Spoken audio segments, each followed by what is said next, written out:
Eu preciso te dizer que a forma como a maioria dos cristãos aprenderam a amar a Deus está, no mínimo, equivocada. E eu sei que isso soa duro, mas a verdade é que existe um jeito certo de amar a Deus. E esse jeito não é indo à igreja todos os domingos, nem obedecendo às regras da sua denominação, e muito menos seguindo os protocolos da nossa religião. No vídeo de hoje, nós vamos falar quais são os 3 pilares práticos e inegociáveis que sustentam o nosso amor a Deus. Então, fique comigo até o final desse vídeo, porque o terceiro é, de longe, aquele que as pessoas mais ignoram e negligenciam. E digo mais, essa conversa pode mudar a forma como você vive a sua espiritualidade. Olá, eu sou Silas Belúcio, sou pai, esposo, pastor de igreja local, e o objetivo desse canal é nos aprofundarmos mais na vida com Deus. Se inscreve agora se você ainda não é inscrito para não perder nenhum dos nossos conteúdos e deixe seu like que me ajuda muito. Dito isso, bora pro vídeo. E para a gente entrar direto no assunto, precisamos desconstruir o problema central no meio disso tudo. Infelizmente, a nossa cultura e as nossas igrejas modernas entendem o amor para com Deus como um sentimento, mas isso não é o que a Bíblia mostra, porque o que a Bíblia vai nos revelar é que o amor não é um sentimento, mas sim um mandamento. E esse é um dos maiores problemas que a gente vive atualmente, porque nós acreditamos que amar a Deus é sentir uma emoção forte, é chorar na sua presença, é se arrepiar, mas na verdade nada disso serve como prova de amor a Deus. E eu não quero que você me entenda mal. Todos esses sentimentos fazem parte da experiência, da relação com Deus. Mas o problema é quando a gente mede o amor a Deus através desses sentimentos. Porque o nosso maior compromisso com Deus não é baseado naquilo que nós sentimos, mas sim naquilo que nós fazemos. Então, se você é uma dessas pessoas que é emotiva, saiba que o amor a Deus vai muito além disso. E se por outro lado você é uma dessas pessoas que não é tão emotiva, não é tão sentimental, fique tranquilo, porque o Senhor é aquele que conhece o nosso coração e as nossas diferenças emocionais. O que eu quero dizer com tudo isso é que amar a Deus não está ligado aos nossos sentimentos, mas sim ao nosso compromisso. Mas agora eu quero saber de você. Você é daquele mais emotivo ou daquele mais frio, mais seco? Deixa aí nos comentários que eu quero ver. Agora que a gente entendeu o que não é amar a Deus, podemos entrar de fato nos 3 pilares que vão nos ensinar a amá-lo de verdade. E o primeiro deles é o conhecimento do Senhor. Não existe amar a Deus sem conhecê-lo. E quando eu digo conhecer a Deus, eu não estou falando de você saber de cor e salteado os 10 mandamentos, as 613 leis. Não estou falando de recitar os versículos de cabeça, não tem nada a ver com isso. Eu estou falando de um relacionamento, eu estou falando de uma intimidade, de um cultivo, de uma relação com Ele. A partir do momento em que nós passamos a conviver, a cultivar um relacionamento com Ele, é que nós começamos a ter experiências e assim o nosso amor para com Ele também é cultivado. Então, amar a Deus é conhecê-lo. E como é que a gente conhece o Senhor? Como é que a gente conhece esse Deus? 2 formas. A primeira, leitura da palavra. A segunda, oração. O que a gente precisa entender é que Deus é uma pessoa, não no sentido físico, literal, mas ele possui personalidade, vontade e atributos. Ele é um Deus de relacionamento. E o maravilhoso é que a gente não precisa descobrir a roda, reinventar algo extraordinário, porque a vontade de Deus, os atributos de Deus e a personalidade de Deus, ele já deixou revelado para nós através da Bíblia. O que nos cabe é buscar nessa palavra quais são os seus atributos e a sua vontade, porque assim nós poderemos amá-lo de forma muito mais efetiva.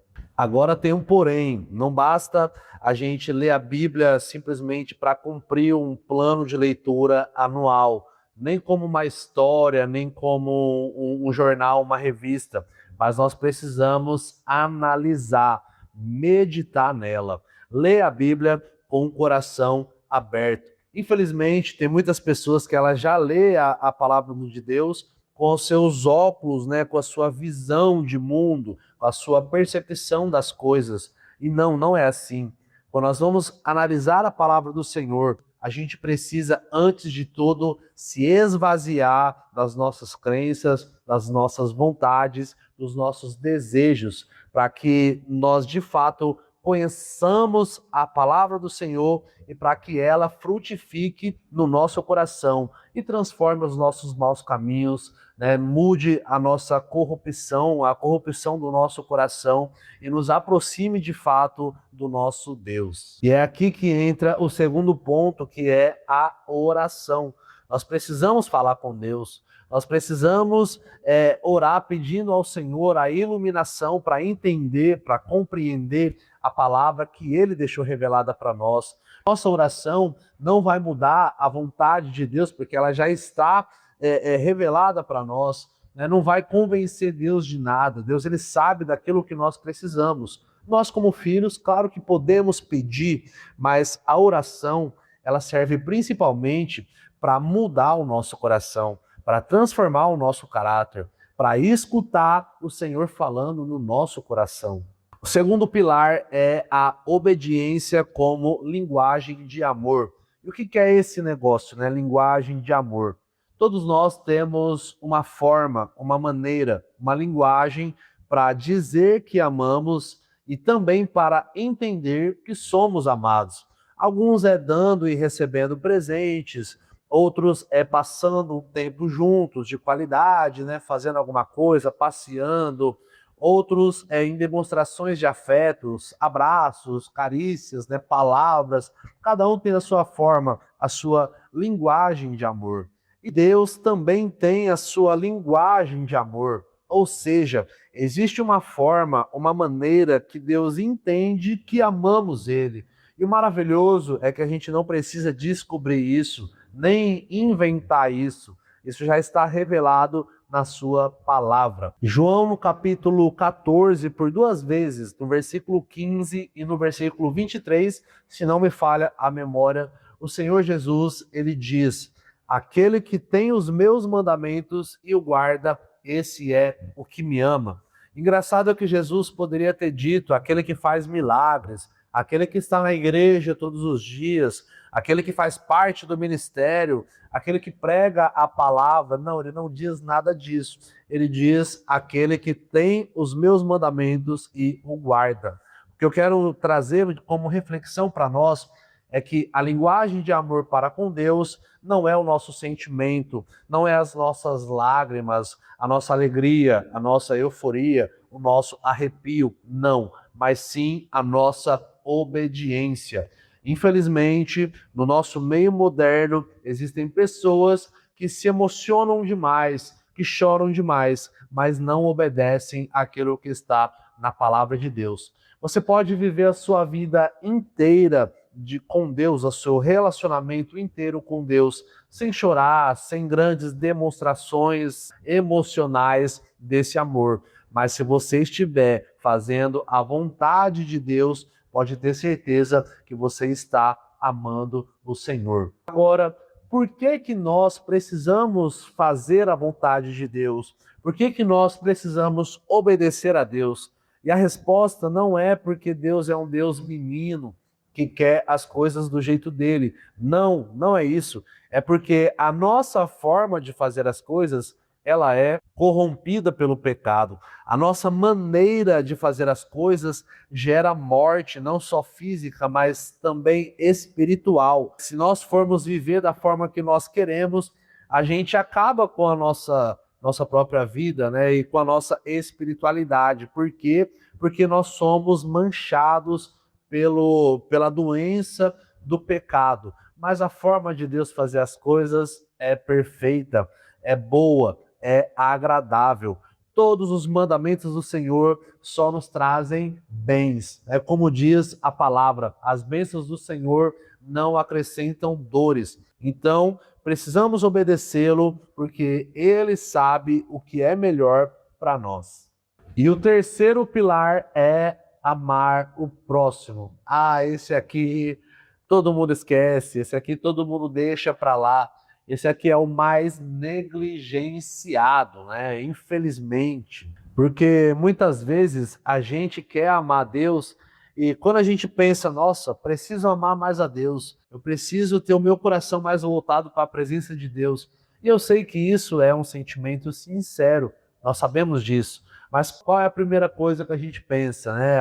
Vou parar de pecar, né? Ler mais a Bíblia, vou orar mais. A gente pensa nisso tudo. Mas a gente se esquece que amar a Deus é, consequentemente, amar o nosso próximo. Esse negócio de amar o próximo, né? Amarmos uns aos outros, é tão importante que o próprio Jesus, na última Santa Ceia, ele está reunido, ele sabe de tudo que ele haveria de sofrer. E ele diz em João 13, ele diz, nisto saberão que vocês são os meus seguidores, né? Nisso o quê? Se vocês amarem uns aos outros, né? Olha o sinal, né? De novo, Jesus poderia ter dito, se vocês fizerem milagres, vão saber que vocês são os meus discípulos, né? Se vocês estiverem na igreja, pregando, cantando, louvando, vão saber que vocês são meus discípulos. Não, ele não diz isso. Ele diz, se vocês amarem uns aos outros. E esse negócio ficou tão enraizado na cabeça de João, que anos mais tarde, quando ele vai escrever a sua primeira epístola, no capítulo 4, ele fala sobre isso. Ele diz que aquele que diz amar a Deus, mas odeia o seu irmão, este é mentiroso. Olha como é pesado o termo que João usa. Ele trata como mentiroso, porque se nós dizemos, né, que amamos a Deus, ou se nós queremos amar a Deus, então nós precisamos também amar os nossos próximos, né, amar o nosso próximo. Mas também não adianta a gente amar os nossos familiares, os nossos filhos, os nossos cônjuges, os nossos pais, não. Nós precisamos amar aqueles que nos perseguem. Precisamos amar o vizinho que perturba. Precisamos amar o camarada que passa com som alto na rua, atrapalhando o nosso descanso, disparando o alarme do nosso carro na rua, na garagem. É esse camarada que a gente precisa amar. E isso não é fácil, né? O próprio Jesus, ele deixa claro. Se a gente só amar os nossos amigos, o que estamos fazendo demais? Isso até os ímpios, até os pagãos estão fazendo, eles fazem isso tranquilamente. Então, se nós dizemos que amamos ou queremos amar a Deus, nós precisamos começar a praticar esse amor pelas pessoas. Então, você quer um conselho? Vai servir na sua igreja, vai lá, serve no ministério, cuida das crianças, cuida dos jovens, vai no asilo, vai numa cadeia, faz uma visita no orfanato, vai no hospital orar pelos doentes. E quando você começar a ouvir as histórias que as pessoas contam, que essas pessoas têm para contar, quando você ouvir as experiências de vida delas, você vai compreender o quão grande é o amor de Deus para com elas e, consequentemente, para com você também. E é claro que agindo dessa forma, isso é muito, mas muito gratificante. A melhor coisa é você servir, é você ajudar, acolher pessoas, sem olhar para a religião, sem olhar para a classe social, sem olhar para nada disso, sem querer arrastar a pessoa para a igreja. Não, é claro que nós temos o desejo que a pessoa seja salva, que a pessoa esteja cultuando, mas nós precisamos olhar, acima de tudo, o indivíduo, a pessoa. Quando nós passamos a fazer isso, pode ter certeza que o seu amor para com Deus, ele sobe de nível. O seu amor para com Deus, ele alcança um patamar mais elevado, uma maturidade, uma coisa, fica aquela coisa prazerosa, aquela coisa gostosa, e o nome do Senhor é glorificado através da sua vida. Agora eu preciso te dizer algumas coisas importantes. A primeira delas é que não importa o quanto a gente busque amar a Deus, nós nunca vamos conseguir fazer isso da forma como ele merece. Isso porque nós somos falhos, nós somos pecadores. Vai chegar um dia em que nós vamos errar com o Senhor. Vai chegar um dia que nós vamos pecar com o Senhor. E quando esse dia mal chegar à nossa porta, nós contamos com a graça do nosso Deus. Isso é maravilhoso. Filipenses vai dizer, o apóstolo Paulo diz que ainda que muitas vezes nós não sejamos fiéis, ele permanece fiel, porque não pode negar a si mesmo. E esse amor é maravilhoso. Nós o amamos porque ele nos amou primeiro. Então, para encerrar, eu quero te pedir para deixar o seu like nesse vídeo, se inscreve no canal se você ainda não é inscrito. Nós postamos conteúdos aqui todas as semanas, agora estamos com o projeto de trazer 2 vídeos por semana e estamos trabalhando para isso, tem sido bacana. Se inscreve, deixa o seu like e compartilha esse vídeo com pelo menos uma pessoa, né, que está comprometida com o relacionamento sério com Deus. Eu também quero te lembrar que aqui embaixo nós temos a seção de comentários.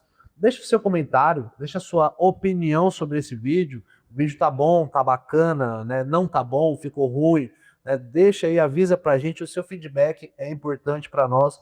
Sua sugestão também de vídeo, uma dúvida, né? Algo que você queira falar, uma experiência também. Enfim, vamos interagir. Eu leio todos os comentários, eu respondo alguns que eu consigo, que eu posso, né? Eu tenho esse trabalho de sempre estar olhando e respondendo na medida do possível. Então, usa a seção de comentários, ok? Então, vou ficando por aqui. Um grande abraço e até a próxima.